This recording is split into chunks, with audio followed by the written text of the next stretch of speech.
Bem-vindos ao Sim ou Não. Este é o programa de debate do amanhã.pt e esta semana debatemos a possibilidade de uma reforma no sistema de ensino. Saber se é necessário ou não, mas sobretudo a pergunta é, em Portugal as escolas estão vocacionadas para aprender e não memorizar? O ensino deveria ser mais rigoroso? Ora, comigo está Nuno Crato, professor de matemática, professor e investigador de matemática e estatística do Instituto Superior de Economia e Gestão, e ex-ministro da Educação e Ciência. E também Pedro Santa Clara, professor de Finanças na nova School of Business and Economics e fundador da Escola 42 e da TUMO em Portugal. Bem-vindos a ambos, muito obrigado pela vossa disponibilidade de agenda neste verão e neste mês de agosto, que ainda por cima estamos mesmo vestidos, portanto, para esta época estival. Já sabem que tem um minuto e meio para a defesa da ideia de cada um, depois temos um debate, olhos nos olhos, como acontece na televisão normal e tradicional, e conversamos e debatemos, portanto, em cerca de 25 minutos, 30 minutos. Nuno, comece por si. O sim, do meu ponto de vista, é sim a memorizar e a aprender, mas ir mais longe do que o memorizar. Memorizar, habitualmente, é visto como sendo um conjunto de coisas desconexas. E a memorização desconexa é muito difícil. Eu depois posso dar algum exemplo sobre isso. É difícil memorizar coisas desconexas, não fazem sentido. Por exemplo, em geografia, quando pensamos nos rios, podemos simplesmente fazer, como se ridiculariza às vezes, memorizar os rios de norte a sul do país, ou acaso, ou por ordem alfabética, podemos memorizar. Isso por si não é mau, mas também não é bom. Não serve, ou serve de pouco. Mas ter uma ideia dos rios e começar Rio Minho, depois Rio Douro, depois este, depois aquele, aos internacionais, os que são nacionais, isso já é uma visão das coisas que vai além da memória, porque dá um conjunto, dá uma ideia de como é que é o país. E, de facto, quanto mais soubermos sobre esses factos enquadrados uns nos outros, mais podemos enquadrar outros factos. Por exemplo, quando ouvimos falar das batalhas, o Vimieiro, o Bussaco, isto, aquilo, se soubermos onde é que são os rios, onde é que são as serras, nós melhor percebemos o que é que foi a invasão francesa e porque é que vieram dali, porque é que não vieram da acolá. Ou seja, nós temos que ter algumas coisas memorizadas, mas quanto melhor estiverem enquadradas num conhecimento mais global, melhor. E o tema do rigor? Eu sei que é uma intervenção inicial. O tema do rigor. Eu acho que o rigor é muito importante à educação. E é muito importante a educação sermos exigentes, porque eu estou a falar agora de nós professores, quanto mais exigentes formos, mais ajudamos os nossos alunos. Agora, a exigência deve ser uma exigência virada para a compreensão das coisas, o que inclui alguma memorização. Há coisas que não se consegue deixar de memorizar, por exemplo, o que é a mão esquerda e a mão direita. Eu não consigo dizer, a mão esquerda, uma vez que a mão esquerda é aquela que está ligada mais perto do coração, quer dizer, isso não faz sentido nenhum. Portanto, a pessoa decora, isto é a esquerda, isto é a direita. E há coisas que a certa altura estão decoradas sem esforço. Outras precisam de algum esforço, é a primeira vez que se vê. Mas, voltando ao problema do rigor, o rigor é a ambição de ir mais longe, a ambição de que os alunos aprendam sempre mais. Eu julgo que esta ambição de aprender mais e de ter rigor com os alunos ajuda os alunos a aprender e a prepararem-se para a vida. Muito bem. O Pedro, imagino que, obviamente, defende também rigor e exigência, mas aquilo que gostava que também partilhasse é, sobretudo pela experiência mais recente da turma em Portugal, portanto, em Coimbra e agora a começar também em Lisboa e da Escola 42, partilhar um bocadinho também aquilo que tem sido, enfim, alguma disrupção no sistema. Claro, e desde já, enfim, com prejuízo do título do programa do Sim ou Não, eu estou muito de acordo com o Nuno. Eu acho que há haver alguma divergência tem a ver com a forma de chegar a esse objetivo. É claro que queremos que as pessoas aprendam, que consigam ter um pensamento crítico, criativo sobre as coisas, e para isso é preciso saber factos, saber diferentes disciplinas. O futuro vai precisar, maioritariamente, de pessoas capazes de resolver problemas por si e em conjunto uns com os outros. E, obviamente, hoje em dia todos temos o Google no bolso, ou o ChatGPT, ou seja o que for. Portanto, a importância de memorizar factos poderia parecer que diminui, mas na verdade não diminui, porque a única forma de conseguirmos ordenar o nosso pensamento no cérebro precisa ter umas âncoras, precisa ter factos decorados, desde a tabuada à história, ou à geografia, ou à biologia, sem os quais não somos capazes de articular ideias. Agora, para mim a grande dúvida é qual é a melhor forma de chegar a esse resultado. E o nosso ensino tradicional, que hoje em dia não é assim tão diferente da escola por onde eu passei, ainda tem dificuldade em desenvolver essas, eu vou dizer uma palavra que não odeia, competências, mas eu quero ser muito específico, porque esta capacidade de formular e resolver problemas, que é o que vai de facto diferenciar as pessoas no futuro, é muito pouco desenvolvida na escola. Ou seria numa escola quase utópica, em que os professores são todos muito bons e as crianças são todas acima da média, mas na prática eu acho que funciona mal. E aquilo que fazemos no TUM e na 42 é um bocadinho virar a ideia da escola ao contrário e lançar desafios aos alunos, cabendo-lhes a eles a responsabilidade de ir pesquisar o conhecimento por si e uns com os outros, criar uma solução, testá-la, falhar muitas vezes, tentar outra vez até conseguir, com um rigor total. Por exemplo, na 42 é engraçado porque em cada nível só se passa se tiver 100%. Não é possível passar com 98%. O objetivo é 100%, não está tudo certo, volta atrás, corrige, volta a submeter, até está certo. E o ponto que eu acho que verdadeiramente importante é, hoje em dia, a tecnologia pode permitir-nos construir experiências pedagógicas mais eficazes. Mais eficazes neste objetivo comum de criar seres pensantes que saibam o suficiente de diferentes matérias, que consigam combiná-las e produzir ideias novas. A minha pergunta, em jeito de provocação, enfim, quando olhamos um bocadinho para o sistema do ensino, e a provocação era o tema do rigor, da memorização, mas é o pretexto, obviamente, para falarmos sobre o estado da arte. O ensino em Portugal, ele estimula ou não o pensamento crítico e a criatividade? Eu não sei responder a essa pergunta, em geral, porque há escolas que fazem um bom trabalho nesse sentido e há escolas que não fazem um trabalho tão bom. E há professores que estão muito vocacionados para isso e outros não estão tão bons, estão bem vocacionados. Portanto, não sei responder em geral. Agora, que a escola pode fazê-lo, eu acho que sim. Agora, se a escola está vocacionada para isso ou não, eu diria que a escola desenvolve e deve desenvolver um aspecto fundamental, que é o aspecto de levar os jovens a ter uma estrutura de conhecimentos sobre as coisas. Sobre biologia, o que é uma célula, o que é um vírus, o que é uma bactéria, o que é uma planta, o que é um animal, sobre matemática, o que é um número, o que é dividir, o que é multiplicar, o que são frações, o que são polinómios. Quer dizer, a escola, ao fornecer esse tipo de informações, formações aos jovens, está a permitir-lhes que desenvolvam o sentido crítico e está a permitir-lhes que desenvolvam a criatividade. Agora, se pode fazer mais do que isto, pode, e muitas escolas já o fazem.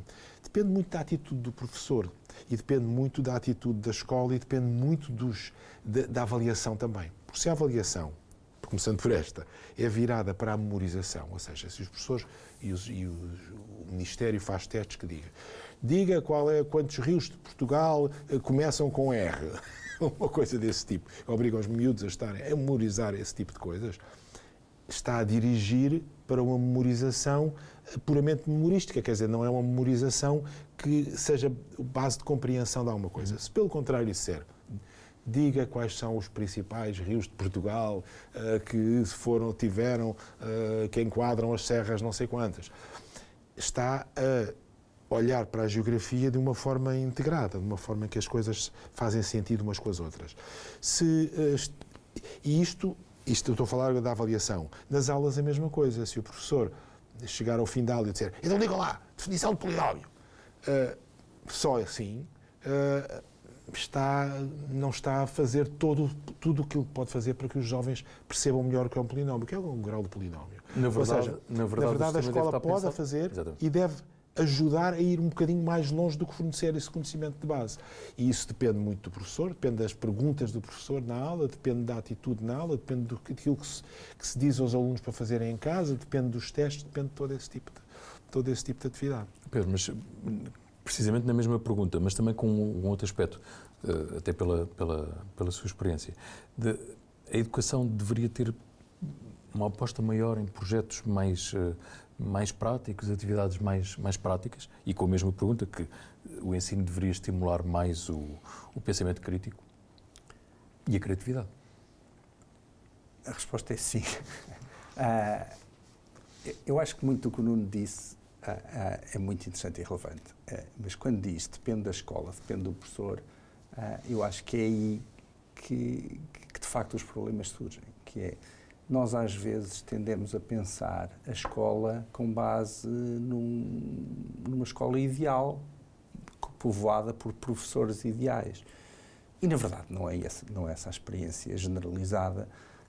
Eu, olhando para trás, lembro-me de 2 ou 3 professores que talvez tenham sido importantes, o resto ficou muito aquém do que seria importante. E é aqui que eu acho que a tecnologia pode ajudar construindo uma experiência de educação. Muitas destas coisas, por exemplo, os rios de Portugal ou os polinómios, podem ser aprendidos de uma forma diferente do que estando sentado numa sala de aula a ouvir um professor a dizer aquilo. Na verdade, há milhares de estudos em pedagogia que mostram que essa é uma forma particularmente ineficiente de aprender. Não chega, muito pouca gente tem a capacidade de retenção, de memória, de ouvir polinómios ou rios ou biologia e aprender. E hoje em dia há muitas formas de substituir isso usando plataformas digitais, vendo um filme e um questionário e usando, por exemplo, a inteligência artificial de uma forma que acompanha o ritmo de aprendizagem de cada um, que consegue detectar as falhas e ajudar o aluno a colmatá-las, e depois usar o tempo de aula, o tempo social com colegas e com um adulto empático para, se calhar, esses momentos mais de criativos, de exploração desse conhecimento e o que é que se pode fazer com esse conhecimento. O meu único problema com a educação que temos muitas vezes, e não estou a falar mais uma vez, a minha preocupação não é com a escola melhor, com os melhores professores e com os melhores alunos, é pelo contrário, é com a escola pior, com os piores professores e com os piores alunos. E como podemos melhorar essa experiência. E no fundo, aquilo que temos encontrado no TUMO, ou mesmo na 42 já com adultos, é que as pessoas são capazes de aprendizagens incríveis quando estão motivadas para aprender, quando têm liberdade e responsabilidade por aquilo que aprendem, quando a experiência que é desenhada para aprender tem uma componente social de entreajuda entre os alunos. Tudo isto eu tenho a certeza que é evidente para qualquer pessoa que tenha dado aulas, para qualquer pessoa que saiba alguma coisa de pedagogia.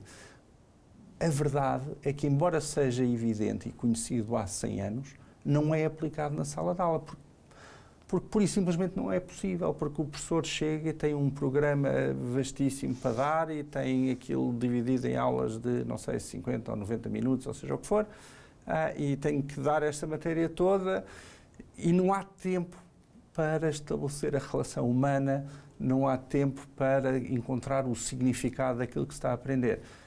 E o que nós temos vindo a descobrir e a utilizar é, usando às vezes tecnologia muito simples, eu não estou a falar de quadros eletrónicos, nem de goggles na cabeça, podem ter interesse ou não, mas estou a falar simplesmente de ferramentas que nos permitem construir uma experiência de aprendizagem muito mais eficaz e, sobretudo, também muito mais uniforme, que não depende tanto de o professor ser o super-homem ou a super-mulher que é capaz de fazer aquilo tudo e ainda motivar os alunos e ainda levar toda a gente numa experiência, seja o que for. Quando falamos até de alguns destes aspectos, seria necessário mudar ou ser estimulado, por exemplo, a questão da alteração da disposição da sala de aula, isto no caso das escolas secundárias? Não sei. É uma boa pergunta a alteração das aulas, a alteração da sala de aula, mas eu julgo que a sala de aula deve ser flexível e ser alterada conforme o que se está a fazer, porque há alturas em que toda a gente está a seguir uma determinada exposição, não será uma hora inteira, não serão 90 minutos, mas são necessários blocos de atenção àquilo que o professor está a dizer. E nessa altura, se calhar, estar virado para o professor é a maneira mais confortável. E há alturas em que o professor diz aos alunos, então vamos trabalhar este exercício em grupos de 2, ou em grupos de 3, e aí, se calhar, que eles se juntem à volta de mesas, será mais confortável e será mais estimulante. Quer dizer, depende um pouco daquilo que se está a fazer. Eu não sou partidário de estarem todos virados para a frente sempre, nem sou partidário de estarem todos em grupo sempre. Acho que vai depender um bocadinho de como as coisas são. Agora, voltando àquilo que o Pedro disse, eu estou muito de acordo com o que o Pedro disse, mas também muito em desacordo. Ou seja, agora sim. Agora estamos em desacordo. Eu julgo que é um pouco idealista pensar que toda a escola pode ser assim. Portanto, eu devolvo a acusação de idealista. Julgo que é um pouco idealista pensar. Porquê? O que se passa com a TUMO, e muito bem, é que são alunos que têm um interesse particular, que são voluntários. Pensar que em todas as escolas, em todo o momento, é possível que os alunos desenvolvam a sua curiosidade sem serem guiados por um professor, muito guiados por um professor, eu acho que é difícil. Não sei se é exatamente isso que estás a pensar, se não, mas para tentar clarificar as coisas. E o professor pode, na aula, se tiver formação pedagógica nesse sentido, em vez de ser certas formações que existem, que são utópicas, se tiver formação pedagógica nesse sentido, estar permanentemente a interrogar os alunos, permanentemente a lançar desafios e alternar entre a exposição e o trabalho individual do aluno. Porque muitas vezes o professor precisa da atenção da turma para explicar certas coisas e depois deve interromper isso, não deve estar 90 minutos seguidos, ou a duração da aula que for, sempre a falar, sempre a falar, sempre a falar. Ou pode fazer isso uma vez ou duas. Isso, de facto, até para nós, é uma coisa um bocadinho cansativa. Quer dizer, nós vamos assistir a uma palestra, se a certa altura a pessoa começar a falar muito tempo, também ficamos cansados e somos adultos, não é? E estamos habituados a estar sentados. Portanto, eu julgo que a orientação do professor aí é fundamental. E a orientação de quem está a orientar a educação no país, ou seja, de quem faz os exames, de quem faz os programas, também é fundamental. Porque os próprios programas podem estar orientados e a própria avaliação pode estar orientada para uma compreensão profunda das coisas, e aí as pessoas entusiasmam-se, ou pode estar orientada só para a memorização e as pessoas fartam-se. Mas o entusiasmo, muitas vezes, dos alunos vem do facto de terem sucesso naquilo que estão a fazer. Portanto, o entusiasmo não existe em abstrato, da pessoa dizer assim, olha, eu agora quero me entusiasmar com isto. Não. O que eu acho que é utópico é pensar que isto pode ser evitado a favor dos alunos estarem a fazer sempre a sua descoberta e de tudo seguir a motivação dos alunos. Há um papel do conhecimento para a motivação. Claro. E aí deixem-me ser absolutamente claro, porque quer o TUM, quer o 42, estamos a falar de experiências de educação muito rigorosas, em que, bem, no caso da 42, estão todos a aprender a mesma coisa, não há este elemento de escolha, no TUM há um elemento de escolha. Mas qual é a diferença aqui? E já agora, nós vamos abrir o TUM Lisboa com 1000 alunos e crescer a 1500 passado um ano, portanto, não é um tema de selecionar um pequeno grupo de alunos muito motivados. Pelo contrário, estamos a fazer um esforço até muito grande de chegar aos alunos que mais precisam deste tipo de experiências e um dos objetivos do TUM é misturar alunos de diferentes proveniências sociais, porque essa é verdadeiramente a única forma de termos um mínimo elevador social a funcionar e uma área em que a nossa escola tem falhado brutalmente, com, por um lado, a migração para as escolas privadas, mas mesmo dentro das escolas públicas, um bocadinho a assignação de alunos às escolas pelo seu código postal leva a que se criem grandes disparidades entre escolas. Mas voltando só ao tema, o que é que nós descobrimos? Por exemplo, no TUMO aprendem-se temas difíceis que envolvem teoria. Por exemplo, vou aprender robótica. Passo as primeiras 4 semanas com um computador que é disponibilizado no turno. Portanto, o aluno entra com o seu cartão, passa no torniquete, vai buscar um computador e vai para onde quiser, com quem quiser, fazer as tarefas que tem para fazer. Nós, às vezes, queremos que tudo aconteça na sala de aula, que o professor seja quem dá a matéria, e aqui eu discordo, porque sou professor há 35 anos, os alunos, há muita coisa que é diferente, os alunos não aprendem todos ao mesmo ritmo, é quase ridículo pensar que uma explicação de um professor na sala de aula vai servir para 30 alunos, ou para 100 alunos, ou para seja qual for o número. Mas pode servir para 29. 29. Mais uma vez, é muito difícil para o professor na sala de aula conseguir ser quem transmite a matéria e também quem tem a relação e o conhecimento profundo de cada um dos seus alunos. Estamos a pedir demais à mesma pessoa num curto espaço de tempo. E é aqui que eu verdadeiramente encontro grandes vantagens de combinar esse tipo de interação com a tecnologia que nos permite, de certa maneira, despachar muitas coisas prévias àquilo que pode ter mais significado fazer em conjunto numa sala de aula. E temos uma oportunidade, já agora só para rematar, que é, vivemos num momento no país com enorme falta de professores, com uma classe profissional extraordinariamente envelhecida, e nós todos olhamos para isto como um grande problema. Pode ser uma grande oportunidade. Pode ser uma grande oportunidade para repensar um bocadinho como combinar os professores, e eu, às vezes, as pessoas acham que eu acho que não há um lugar para os professores. Não, há um lugar para os professores. Enfim, na 42 não há, mas no TUM definitivamente há. Mas que não tem que ser o mesmo papel que tem hoje. Não tem que ser para fazer tudo o que são supostos fazer hoje, e podemos complementar isso com tecnologia. De forma muito sintética, porque estamos mesmo a terminar. Qual é que é a expectativa? Enfim, dentro de pouco tempo começa um novo ano letivo. Qual é a expectativa? E a propósito do tema do rigor e do tema da avaliação, a pergunta é para ambos. O que é que esperam, sobretudo enquanto cidadãos, não há aqui questões político-ideológicas, mas o que é que esperam que alguma coisa melhore no ensino em Portugal? Olha, eu tenho aqui 2 gráficos que gostava de mostrar a propósito desse tema. O primeiro gráfico é um pouco complementar desta nossa discussão, porque nós temos uma experiência internacional, começou há bastantes anos, mas que no fim do século XX as pessoas diziam que começava-se a saber que no Japão e em Singapura o ensino parece que era mais exigente e que era mais bem organizado e que era melhor que o ensino na Europa e nos Estados Unidos, e as pessoas diziam, parece que sim, talvez sejam, mas eles não têm a criatividade. Eles não têm a nossa criatividade. Eles não têm a capacidade de pensar, porque são orientais, é um ensino muito formatado, etc. Até que, em 2022, o PISA introduziu um teste de criatividade no seu inquérito aos diversos países. O teste que é desenhar, fazer uma capa de um livro, completar um diálogo de uma história de ficção, teste de criatividade. E está aqui um gráfico que mostra a relação entre o conhecimento de matemática dos alunos e a criatividade. E o que acontece é que o país que está à frente continua a ser Singapura, o país que está à frente é Singapura, e a criatividade vai subindo à medida que sobem os conhecimentos de matemática. Quer dizer, é uma correlação inacreditável. Isto é daqueles gráficos que nem aqueles primeiros que o Galton fez com a altura dos pais e dos filhos dava tão bem.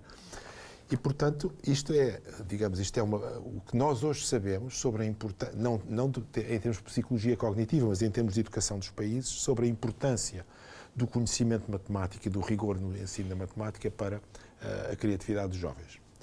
O segundo gráfico que eu queria mostrar é o seguinte: nós, em Portugal, felizmente ou infelizmente, já experimentámos 2 tipos de programas. Já experimentámos uma altura em que a exigência com os programas ia subindo e a avaliação ia melhorando, e uma altura em que isso foi o contrário. em que se começou a dizer não, isto é ensinar demais não interessa, o que interessa é a multidisciplinaridade, vamos acabar com os exames, vamos favorecer os mais desfavorecidos, etc, etc. Portanto, nós tivemos E algum facilitismo. e bastante facilitismo.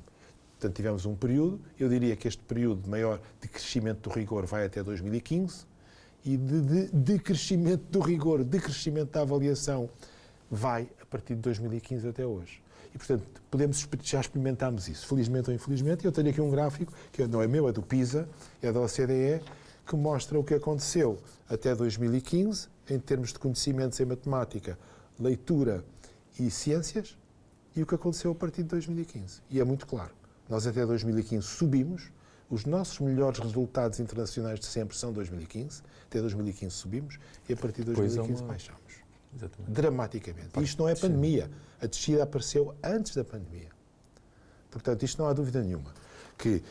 Então, para responder à sua pergunta, o que é que eu espero? Espero que isto seja pensado e que se reformule o ensino no sentido de voltar a ter mais exigência no ensino e de ter uma avaliação que nos permita verificar como é que estamos a evoluir e não só verificar, como também estimular esse conhecimento. Pedro, o que é que espera para este novo ano letivo? Espero muita coisa, por acaso é engraçado o exemplo do Nuno. Nós tivemos aqui há 2 meses justamente uma delegação de Singapura que veio a Portugal visitar a 42 e o TUM, justamente porque estão muito interessados neste tipo de aprendizagem. Eu partilho completamente a preocupação com o rigor, com a exigência ao nível dos alunos, ao nível dos professores. A ideia de que favorecemos os pobrezinhos baixando a fasquia é talvez das mais criminosas de sempre, porque justamente estamos a retirar-lhes a possibilidade de, com trabalho, esforço e talento, superarem, se quiserem, a sua origem social. E conduziu, acho que estes resultados de PISA são uns lados da moeda. O outro lado da moeda é o êxodo da escola pública para a escola privada, com um custo económico gigantesco para o país, porque no fundo temos muitas famílias que estão a pagar os dois, não é?